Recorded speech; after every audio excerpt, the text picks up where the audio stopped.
Bienvenue pour un nouveau numéro de 76 Le Mag, votre magazine tout en images du département de la Seine-Maritime. C'est la rentrée, 51 583 collégiens du département rentrent en classe. Cette rentrée est particulière pour les 6e cette année puisqu'ils se verront dotés d'une tablette numérique, un dispositif entièrement financé par le département. Toutes les explications vous seront données par notre invité Bertrand Bélanger, président du département de la Seine-Maritime. On va discuter bien sûr beaucoup éducation, mais pas que. Je vous propose tout de suite de découvrir le sommaire de votre magazine. Au sommaire ce mois-ci, histoire. Le 19 août 1942, les Alliés lançaient l'opération Jubilé, un raid sur le port de Dieppe occupé par les Allemands à l'époque. 80 ans plus tard, les Canadiens et les Français ont commémoré ce tragique débarquement. Patrimoine, nous allons prendre de la hauteur à l'abbaye de Jumièges et nous découvrirons la tribune et le chemin de promenade du premier étage avant de monter les 46 mètres d'une des deux tours. La Poste Gourmande, Montpellier 76, direction le nord du Havre. Elisabeth Goyer nous fait découvrir l'exploitation au champ des comestibles où l'on cultive les fruits, les légumes, mais aussi les fleurs. Et en fin d'émission, rendez-vous avec un duo de rock havrais, Pinky et Cocor, qui forment le groupe Les Rubichous. Ici au collège Jules Verne à Desvilles-les-Rouen, comme dans 108 autres collèges du département, la rentrée s'effectue dans un climat serein. Avant de rejoindre notre invité, je vous propose d'ouvrir une page d'histoire du département. Il y a 80 ans, le 19 août 1942, avait lieu l'opération Jubilé, un raid mené sur le port de Dieppe, occupé par les Allemands à cette époque.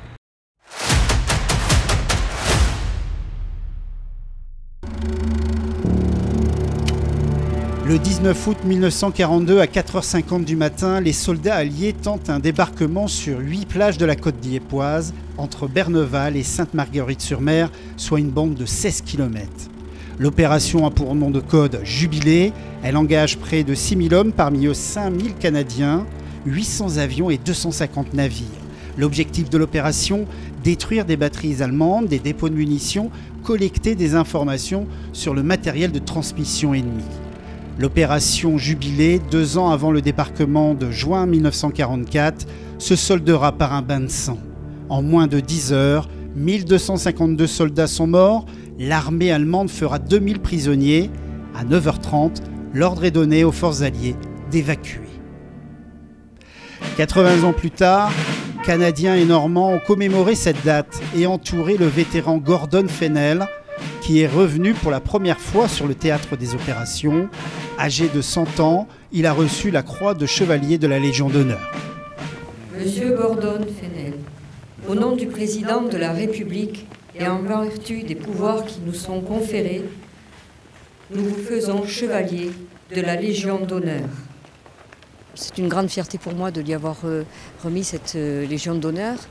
Il m'a beaucoup ému. Il m'a raconté 2-3 histoires. C'est un homme incroyable qui aurait pu mourir plusieurs fois, qui a perdu son frère en Italie d'ailleurs à ce moment-là. Ouais. Mais il m'a raconté tout à l'heure une histoire de mariage, puisqu'il a trouvé son épouse en Angleterre et il avait des chaussures de soldats qu'il ne voulait pas mettre pour son mariage. Sa maman lui a fait parvenir du Canada une paire de souliers qu'il a pendu dans son char et il a été attaqué et c'est cette paire de chaussures qui l'a sauvé et qui l'a maintenu en vie. Et cette paire de chaussures, elle est exposée dans un musée. Je trouve que à son âge, se souvenir de détails comme ça, c'est extraordinaire. Ça m'a beaucoup ému. Quel courage de revenir 80 ans après.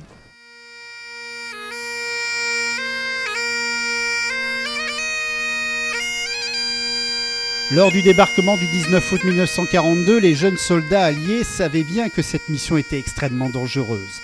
Les lettres lues pour ces commémorations permettent de donner une voix aux photos noir et blanc posées sur certaines tombes du cimetière des Vertus à Hautot-sur-Mer où reposent en paix 955 soldats, dont 700 Canadiens. Je continue ma lettre à bord de notre péniche d'assaut qui nous amènera à notre cible. Nous sommes chanceux car la mer est très calme. La température et le temps sont au beau fixe. L'on nous dit que l'engagement avec l'ennemi prendra place vers 5h30. Dans l'entretemps, j'en profite pour vérifier encore une fois mon fusil et mon équipement pour une 3e fois, tout en écoutant mes camarades discuter de différentes choses. Certains racontent des blagues, mais à les entendre, on devine la tension qui existe.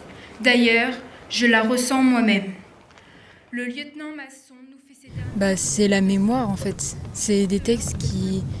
c'est des récits d'événements qui sont passés et je trouve ça important qu'ils soient là ces textes parce que ça permet vraiment de se souvenir et de pas... ça garde une trace quoi.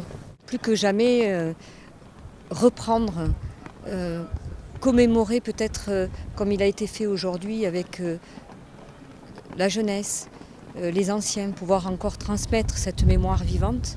Je crois qu'aujourd'hui c'est d'autant plus important que nous avons la guerre à nos portes en Europe et que ça signifie quelque chose. Savoir ce qui s'est passé, le courage, l'abnégation de ces hommes qui venaient libérer la France ou tenter de la libérer et qui a permis après, effectivement, 2 ans après, de pouvoir libérer la France. 80 ans plus tard, le flambeau est donné à la jeunesse pour que le sacrifice de ces soldats reste à jamais dans l'histoire.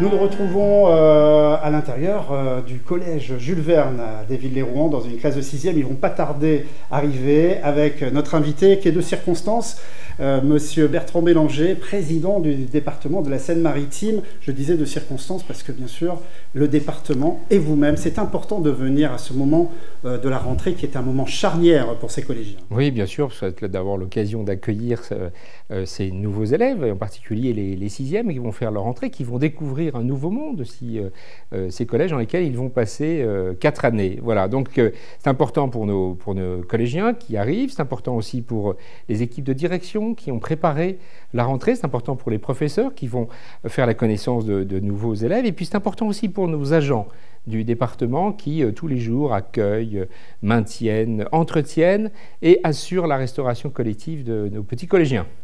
Un moment important, et c'était aussi sûrement un moment important pour vous. On ne va pas vous faire l'affront de compter le nombre d'années, mais bien entendu, cette rentrée en 6e, est-ce que vous en avez gardé quelques souvenirs? Oui, alors comme vous le dites justement, il y a très longtemps, je suis entré en 6e, je venais d'un internat, donc voilà, j'étais pensionnaire au primaire et j'arrivais au collège en demi-pension. Donc je découvrais là un nouvel univers de liberté. Et puis, quelque part, je découvrais aussi une autre façon de travailler. Je quittais une institutrice pour découvrir là des professeurs, des nouveaux camarades. Voilà. Donc, c'était il y a longtemps, c'était intense, mais c'était un bon moment. Vous comprenez bien entendu l'appréhension qu'ont ces jeunes collègues. Elle est tout à fait légitime. Et notre mission, comme la mission des enseignants, des équipes de direction, c'est de dédramatiser et de faire en sorte que nous puissions accueillir dans les meilleures conditions nos collégiens. C'est la mission aussi du département de le faire dans des locaux, dans un environnement qui soit le plus propice possible à la sérénité des études. Le département participe aussi à l'épanouissement de ces jeunes collégiens à travers différents dispositifs citoyens, sportifs et aussi éducatifs, et notamment là à cette rentrée, ce dispositif sur la distribution des tablettes que nous allons voir de suite après quelques actualités du département, en bref, en 76 secondes.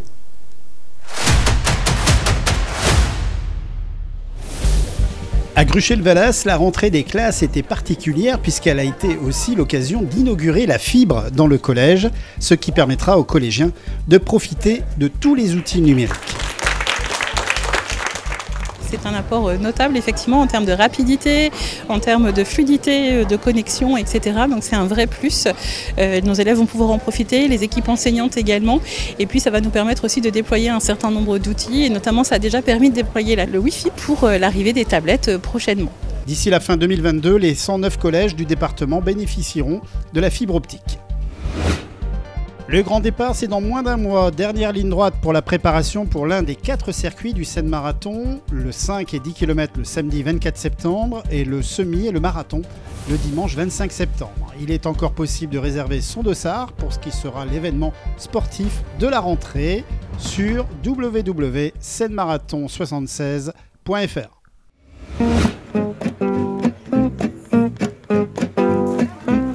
À À l'occasion des 150 ans du célèbre tableau Impression Soleil Levant de Claude Monet, le département de la Seine-Maritime a invité petits et grands à vivre une nuit étoilée à l'abbaye de Jumièges. Une première, une occasion de découvrir ce site emblématique d'une autre manière. Concerts de jazz, lectures romanesques étaient organisés et aussi une initiation au funambulisme à près de 6 mètres de hauteur avec la compagnie Les Tréteaux de la Butte. Le président Bertrand Bélanger s'est prêté au jeu. Voilà, les pieds bien droits ou en canard, voilà. C'est génial. Et puis ici, au sein de l'abbaye de Jumièges, dans le parc, avec nos deux tours romanes en perspective, quand on est à 6 mètres de hauteur, c'est absolument génial. Voilà. Je n'avais pas du tout imaginé me promener sur un fil aujourd'hui, mais voilà, c'est une première.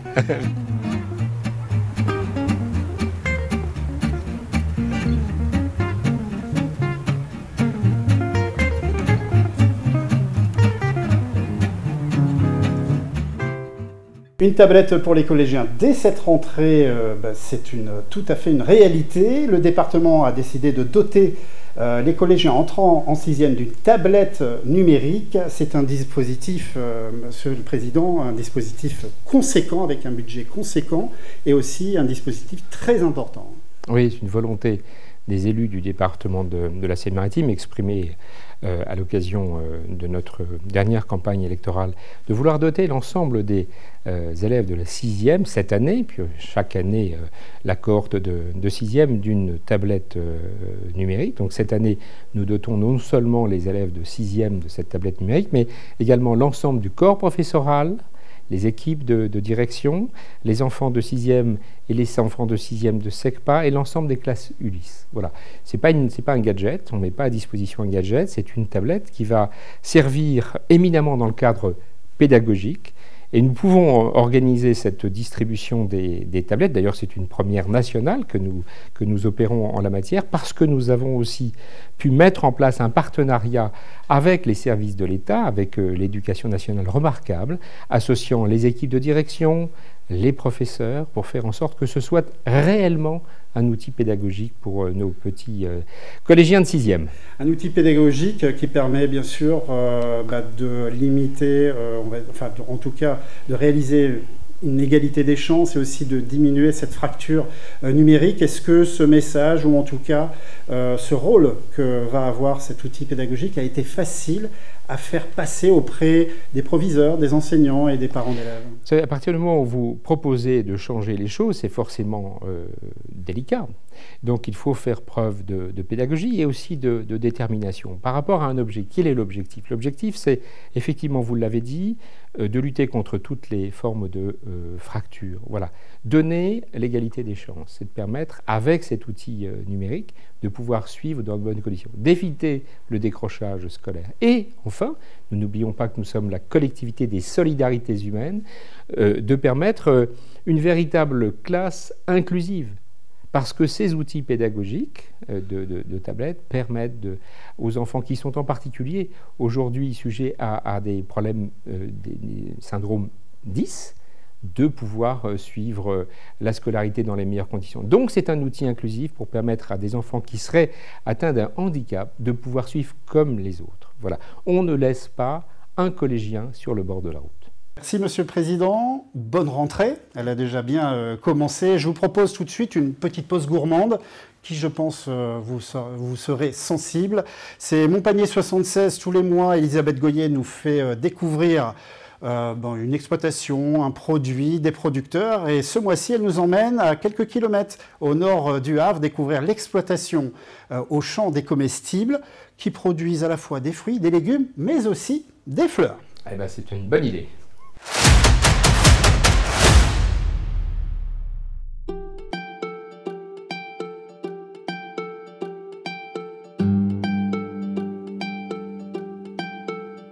Aujourd'hui, nous allons à la rencontre de Gladys du champ des comestibles. Bonjour Gladys. Bonjour Babette, bienvenue au champ des comestibles.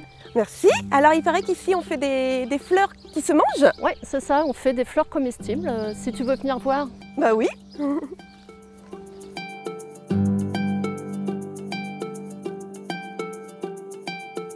Donc là ici tu vois tu as la bourrache.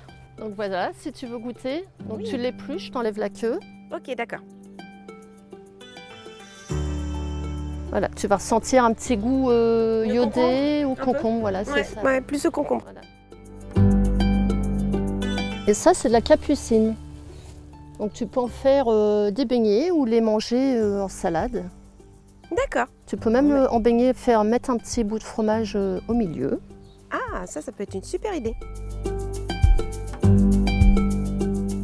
Alors là, on est dans ta petite boutique. Oui, c'est ça. Donc tous les mercredis après-midi, de 15h à 19h, je vends ici mes légumes, mes fleurs. Donc voilà les petites fleurs. Super.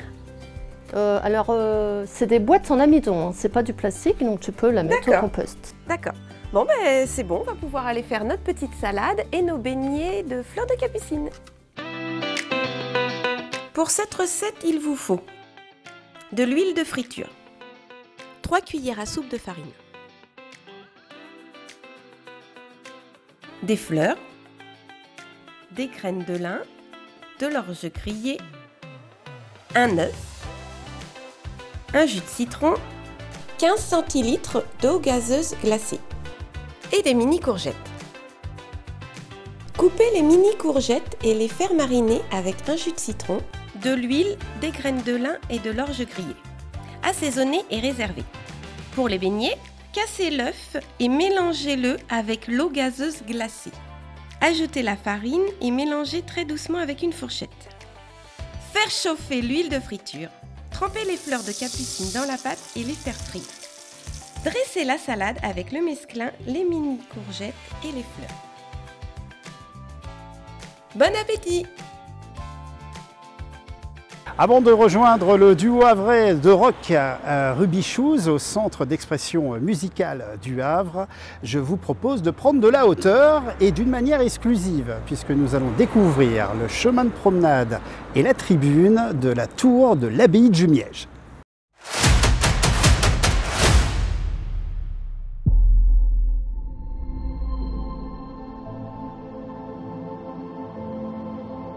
L'abbaye de Jumièges a été fondée en 654. À la fondation, il y a 3 églises primitives, Notre-Dame, Saint-Pierre et Saint-Denis Saint-Germain. Et ici, on se trouve dans Notre-Dame, qui date du XIe siècle. Elle a été rebâtie suite aux invasions vikings du IXe siècle. On se trouve au premier étage de la tribune de l'église Notre-Dame, donc rebâtie par les moines bénédictins. Et cette tribune aurait plusieurs fonctions. Soit c'était une tribune d'honneur pour les invités de marque, de passage à Jumièges, soit c'était pour les chantres, c'est-à-dire les chants grégoriens, ou bien c'était une chapelle. Ici, on se trouve dans la tribune de la nef, qui est au niveau des bas-côtés, donc on est encore une fois au premier étage. Et c'est une longue tribune qui va longer toute la nef. Cette tribune, elle aurait pu servir de galerie de déambulation, donc pour pouvoir y accéder sur toute la longueur et aussi toute la largeur. Elle peut servir également pour exposer les reliques, dans la mesure où il n'y a pas de crypte dans cette église. La façade de l'église Notre-Dame comporte 2 tours, la tour nord et la tour sud. Les 2 tours font 46 mètres de haut et on est en train de monter dans la tour sud. Cette tour comporte en fait une tourelle dans la tour, donc une tour d'escalier à colimaçon pour monter tout en haut jusqu'à l'assise de la pierre supérieure.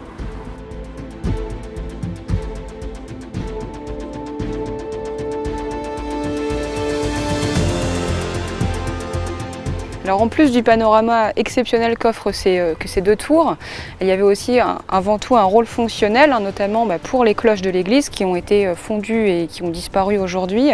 Mais c'est aussi pour symboliser la puissance de l'abbaye, la puissance de ce monastère de Jumièges, grâce à la hauteur de ces bâtiments, la construction en fait qui est un vrai marqueur de puissance à l'époque.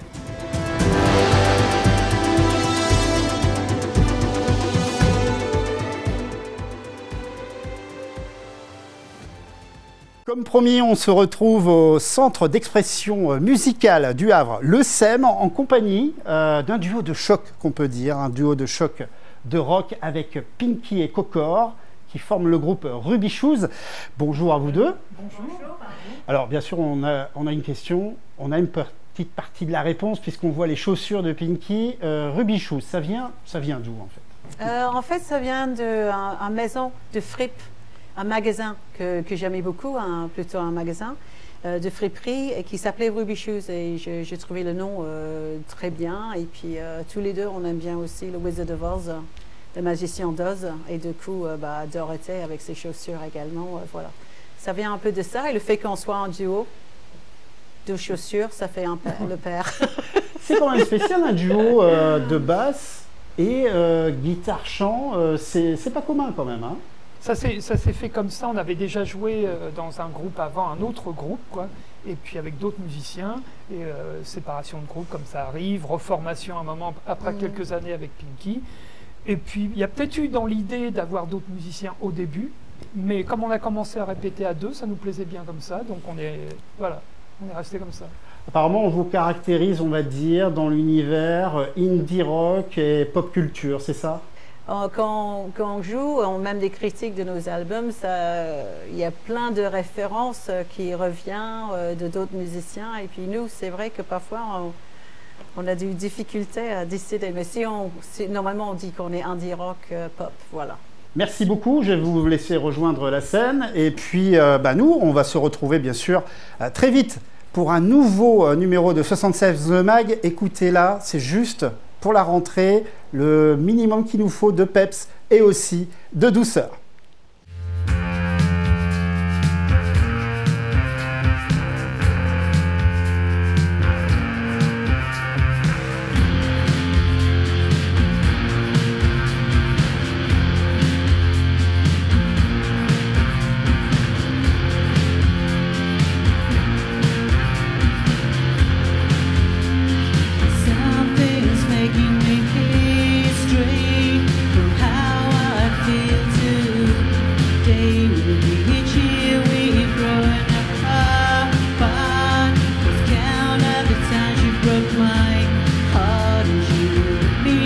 Time and time